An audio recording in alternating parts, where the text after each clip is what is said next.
Today on Mississippi Roads, we greet you from the Maritime and Seafood Industry Museum in Biloxi, where we're scoping out spaces dedicated to remembering and preserving some interesting parts of our culture. From what was once the seafood capital of the world, we'll take a look around the state. First, rolling into Cleveland's Martin and Sue King Railroad Heritage Museum. Then a trip down memory lane to take us to Old Graceland 2 in Holly Springs. We'll check out the Checkers Hall of Fame in Petal. And finally, we'll kick back at Po Monkey's Lounge in Merigold. Support for the arts segment of Mississippi Roads comes from the Mississippi Arts Commission, whose mission is to be a catalyst for the arts and creativity in Mississippi. Information available at www.arts.ms.gov. Mississippi Roads is made possible in part by the generous support of viewers like you. Thank you. Down Mississippi Road. Mississippi Road.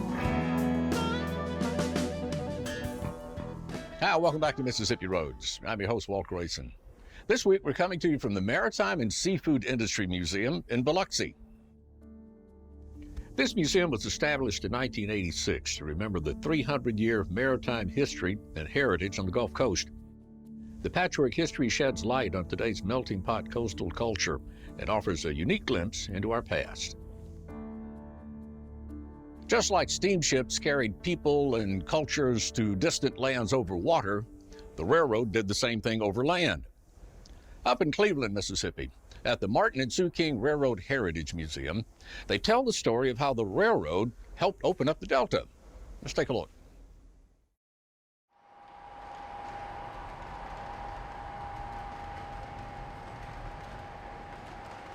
The centerpiece of the Martin and Sue King Railroad Heritage Museum is a huge O-gauge model train layout with towns and countryside depicting any place in Mississippi Delta and hills.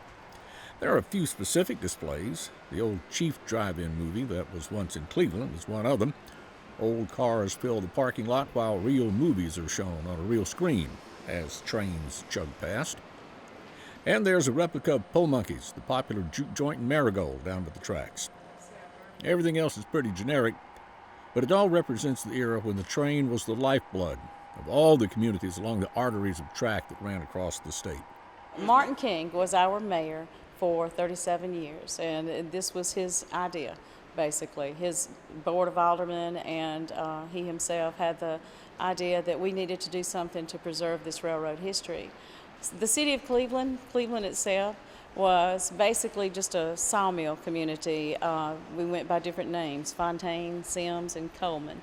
The first railroad maps show Coleman in 1844. Just through the luck of geography, basically, the railroad was built from Memphis all the way to New Orleans. But we were the halfway point between Memphis and Vicksburg. And being that halfway point was essential to the railroad because they needed that stopping place to replenish and refurbish and do all the things that they needed to do. That was the beginning of the town of Cleveland. We were still Coleman at that time. We didn't become Cleveland until 2 years later, until 1886. And of course, we were named for President Grover Cleveland. So that's how Cleveland got its start. We were a railroad town, and if you look at us today, you can tell that our two main streets line the railroad tracks. Of course, the tracks are gone now, and we tell people to go over to the tracks, and there are no tracks. But in our minds, there are tracks. The trains came through here for over 100 years.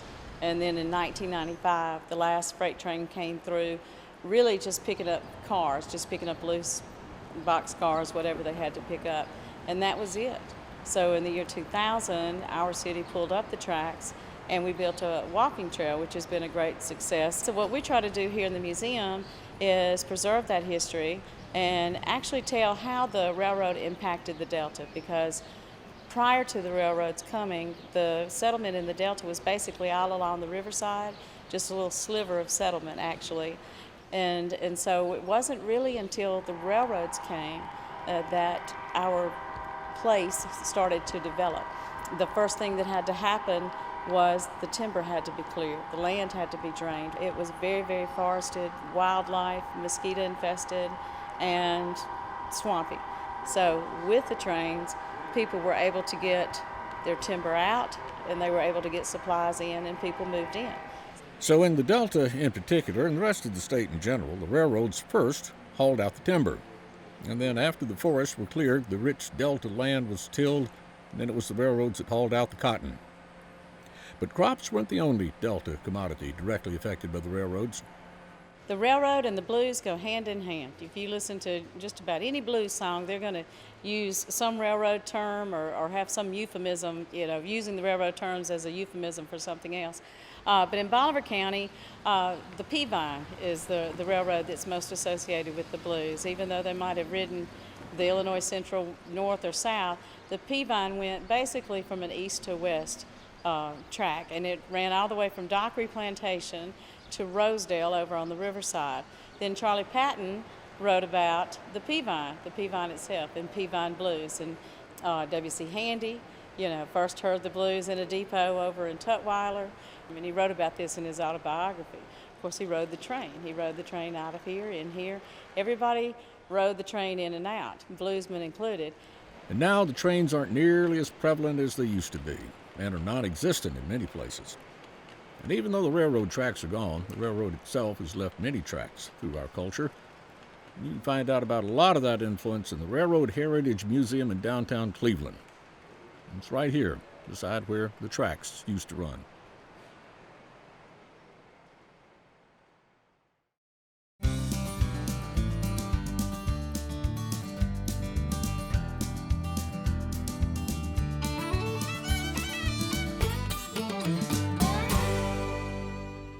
The Maritime and Seafood Industry Museum first opened in a historic old Coast Guard building at Point Cadet in Biloxi, and it stayed there until 2005, when Hurricane Katrina smashed the building and then took the contents and sort of strewn them all up and down the Gulf Coast. Well, the survivors decided not to let that be it, and maybe channeled some of the grit and determination of their New World forebearers, and instead let that be a new chapter for this wonderful museum that's housed in a fabulous building that opened in 2014 at Point Cadet. Today, in a true act of resilience and revitalization, the museum features many exhibits dedicated to maritime history and artistry. Two 65-foot replicas of masted Biloxi schooners are featured. And just like the replicas of the schooners were icons of the past, we had another icon of the past here in Mississippi. And it was more a commemorative area that represented not just a person, but an entire era. And we're talking about Graceland.A in Holly Springs, Mississippi, which housed what could best be described as an outrageous amount of Elvis Presley memorabilia. And we're going to take a look back in the old Mississippi Roads rearview mirror at a story we did about Graceland.A several years ago. And unfortunately, Graceland.A now is just a memory.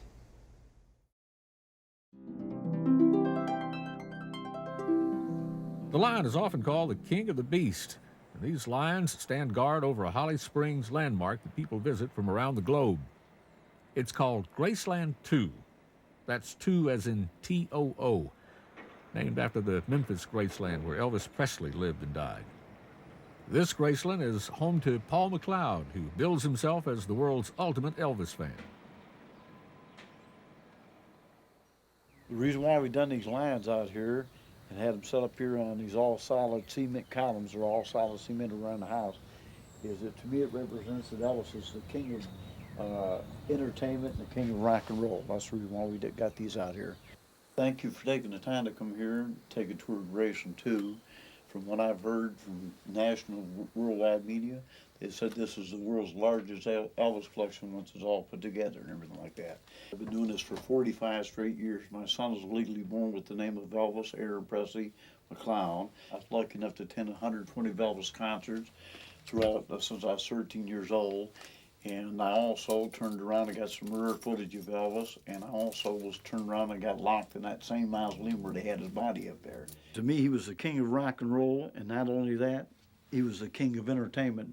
From that day to this day right now, nothing has changed, and nothing ever will. His family even made the statement that they thought this would all end for the Elvis fans 2 years after he died. But people like me and my son and my family, they refused to let it die. This guy was the greatest entertainer ever born on this planet, and he's ranked right behind Jesus. I credit it all with word of mouth, to tell you the truth. Out of all the publicity you see here in these trunks, radio shows, TV shows, everything you think of, it's people going back after they visit here, and they go back and they tell a friend who brings friends with them all night long. And if I'd done this for Nidia Greed, I wouldn't have gave up my wife and $1 million in cash. She told me, make up your mind. It's either me or Dallas Coast, and I told her mine. That's the last time I seen her. I loved her, but I can't change what I'm doing. My whole family was born and raised back here in these woods 8 miles back. My grandfather lived to be 107 years old. He had Irish, Scots, and Cherokee blood in him. That's the same thing Elvis had. That's why he had the high cheekbones on his face. This is every mention of Elvis' life. By the year, the month, the week, the day, the time, the station, black and white, color, closed caption. If it ain't pertaining to Elvis, we don't want it on the property. Every book has got a number. Every number represents a videotape in case you want to watch Oprah Winfrey, Jay Leno, newscast, weathercast, cartoon. But it's got to be connected with Elvis. There's me and my wife arrived at the Elvis Presley show up here at the International Hotel in Las Vegas, Nevada.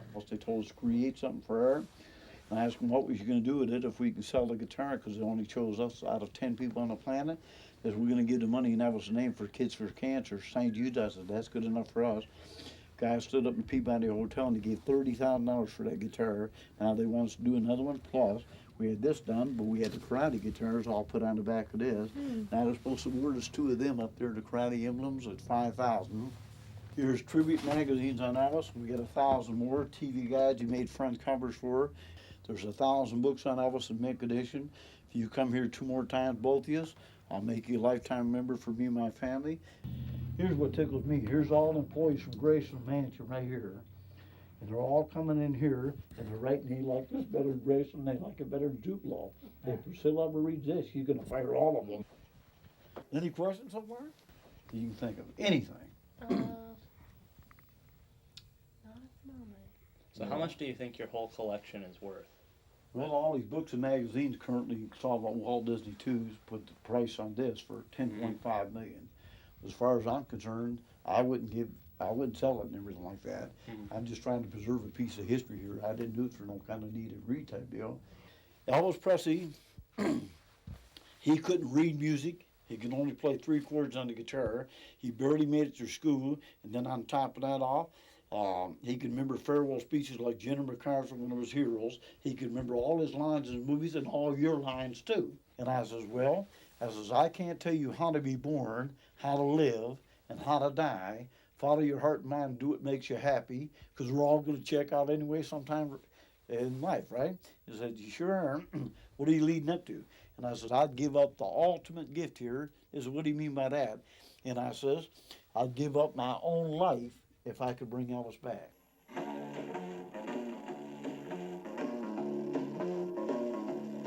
You know I can't be found sitting on home alone. If you can't come around, and please telephone, don't be cruel. Nobody's going to live forever anyway, and I figured when my time comes 10,000 years from now, what I'm going to do is I'm going to end up being buried in a gold suit like the one I was had for $10,000, made by a designer by the name of Nidia Cohan, and over the suit. And my grave is going to read, here lies the world's ultimate #1 Elvis fan. The trick is not to die, I told you, and do what Houdini couldn't do. Come back on Halloween night and haunt my ex-wife. Amazing. I loved it. His dedication is unbelievable. Really unbelievable. We went to Graceland yesterday, and there were a couple people there that were kind of fanatical, but nothing like this. This is amazing. This is a league of its own. Yeah, they claim, even one person claimed, if alien life should ever visit this planet, this is the first place we want to visit to explain American culture.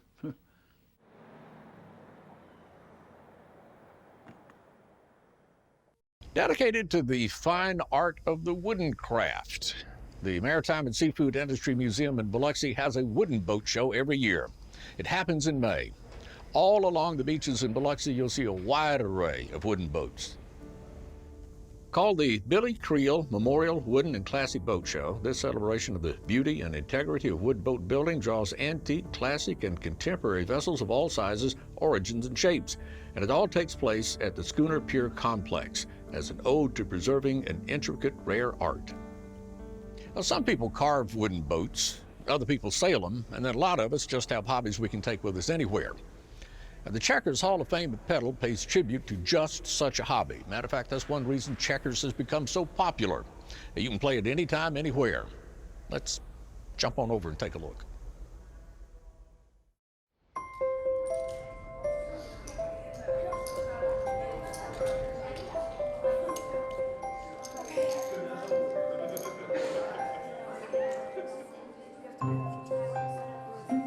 All countries play checkers. It's a game that anybody can play and everybody enjoys. If God blesses me, I said one day I'll do something for checkers. I called the American Checker Federation and asked them if it'd be okay to start a Hall of Fame. They thought it was good. They sent me letters, and we started the Checker Hall.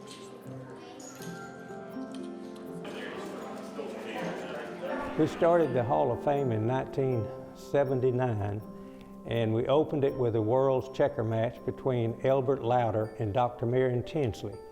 And that was the beginning.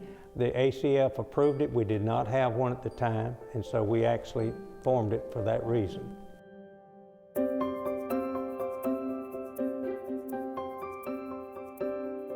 The neighbor across the street said that she saw the smoke coming out of the tower, and she actually called the firemen.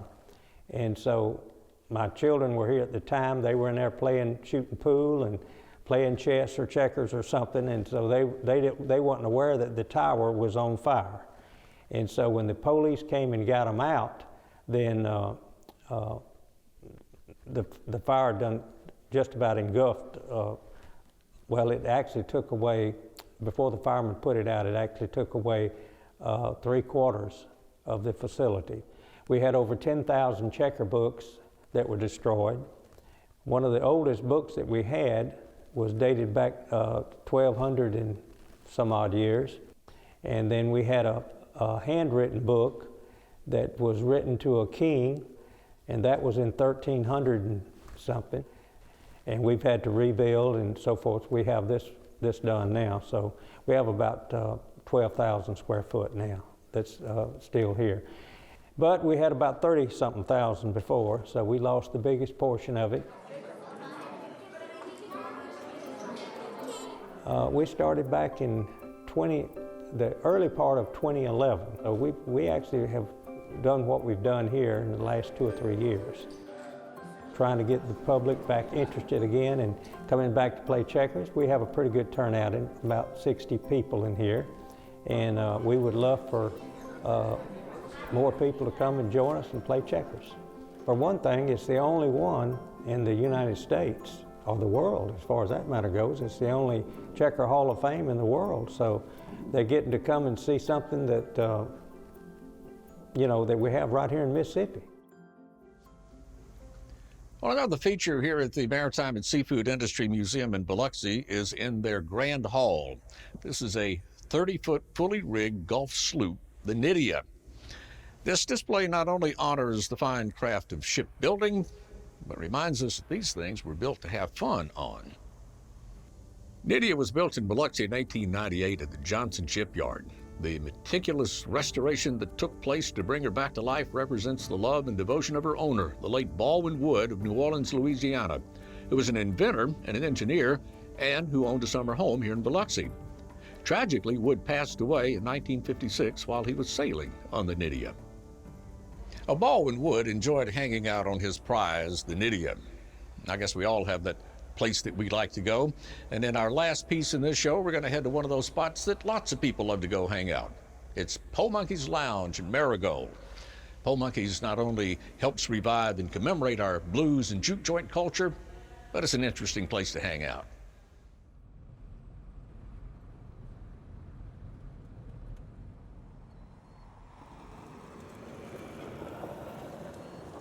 Well, the Delta has played a very important role in American culture, actually important enough that the National Park Service has called it the cradle of American culture. Po Monkey's Lounge here is one of the last surviving rural juke joints in the world, really. And these are the type of place where the blues first began as an art form. To me, this is an icon of the Mississippi Delta. it's still a place that provides a good time, just as they did in the past.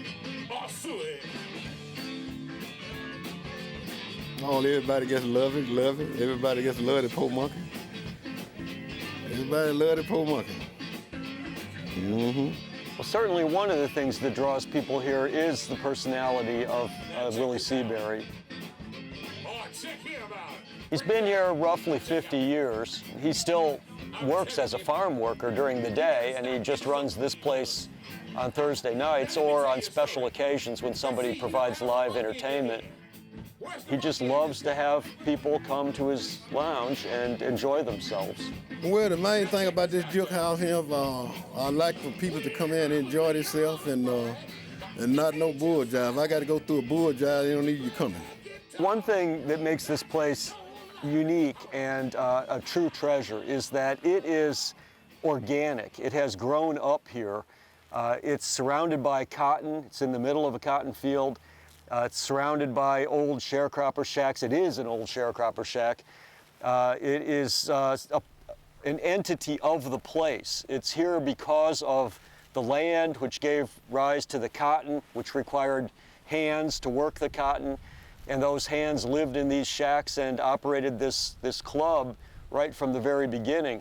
So there's no artifice here. There's nothing artificial about this. It's the real, authentic thing. And blues pilgrims in particular come here from all over the world because they want to see this authenticity. There just aren't very many of these places left, maybe none left after this one.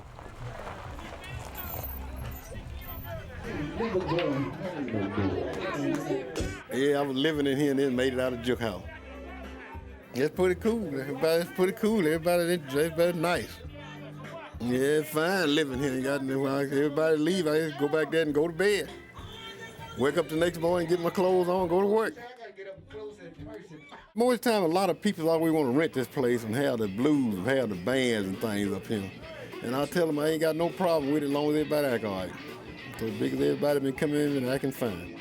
On a typical night that he's open, like a Thursday night, he'll probably have 30 to 45 people come. There'll be mainly local people and then probably a couple of foreigners. I've been here when there have been people from Japan, London. One night there were two different parties from New Zealand who had never met each other, and they met right here in Po Monkey's Lounge for the first time. Ain't really like it used to be. People ain't around here like they used to be. These used to be all over the place, but this is pretty much the last one, at least in this part of the Delta, and that really makes it special. He is definitely a keeper of the heritage. I mean, when this place is gone, there's nothing to replace it. I was impressed by the way that the inside of the lounge becomes a sort of party land at night with colorful lights and reflective surfaces, foil, tinsel, that kind of thing. I was also impressed by the way Mr. Seabury, who calls himself Monkey, dresses, because he dresses in very colorful suits and he changes his clothes pretty regularly and walks around through his lounge showing off these very brightly colored suits. I enjoy doing it. Let the people see what I got. Everyone I got, I'm crazy about it. They don't know what to think about the poor boy. I got at least, I got about 200 in there. I got suits I was looking through the other day I didn't even know I had, forgot about I had. I go to different places and go to looking around, I see something I like, I get it. Most of the time, a lot of people mail me different things and put up on the wall and different little things and shirts and different stuff. Some fella from Memphis brought me a tuxedo back here last summer. I never had it on. Well, at most times, a lot of people come in and say, "Here, you monkey, poor monkey, you change clothes all the time." So I change clothes a lot of times for them, and they just enjoy it. Sometimes I get in there and change suit there, whatever the people want me to do. So sometimes they pay me to go in there and change clothes and step out here and get out here amongst and jump like a frog. Well, I really enjoyed it. I really enjoy everybody coming by dealing with me. And they show me their appreciation. I show them my appreciation. Obviously, I hope that they have a good time, but I hope they also think a little bit about what this place represents. It's not just a place to have a good time. There are plenty of places in the Delta to have a good time. This place summarizes an important aspect of the history of the Delta in many ways. It's an icon of the Delta, and I mean icon in the sense that a desktop icon is significant. It's an image that draws together all kinds of threads and programs and the heritage of the place and summarizes it in this one very simple and yet very, very complex structure. That's, it's an unpainted wooden shack, but it's way more than that. It's extremely important in terms of the heritage that it presents of the Mississippi Delta.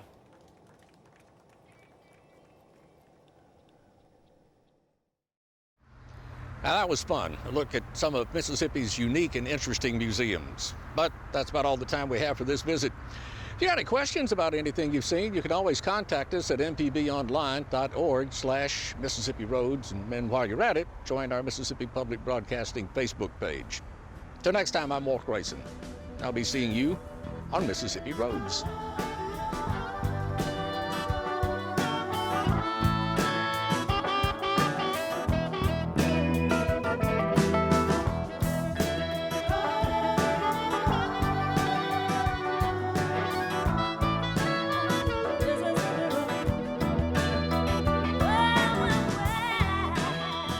Mississippi Roads is made possible in part by the generous support of viewers like you. Thank you.